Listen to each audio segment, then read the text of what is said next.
From my standpoint, what I want to do is I want to make sure I'm early. I don't care what customers say. If I'm waiting on somebody to come to my house and they show up late, it's annoying to me. And our clients tend to be successful people.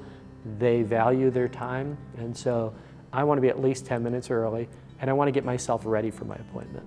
What I do on the process is I start researching that customer. So I'm going to go online, look at their home. There's so much information. So I could, a lot of times through the real estate websites, look at the inside of their home, where the windows might be, what viewing angles might look like, and I'm also going to study the outside of their house. I don't want to show up to the project unprepared. I actually want to start having some plans, some ideas, and really make the appointment as valuable as possible. So those are all things we're doing before the appointment to make sure we have the time set, that I show up on time, and when I do show up, I'm early, my truck is cleaned off, I look professional. Early on in my days when I was coming straight from an install, I had dirty boots, dirty jeans, and just a golf shirt on, and I didn't look professional, I didn't look like a designer. So I now, either myself or my designers will come out and they'll get ready. They'll actually look nice, they'll have a nice button-down shirt, they have clean shoes or boots on.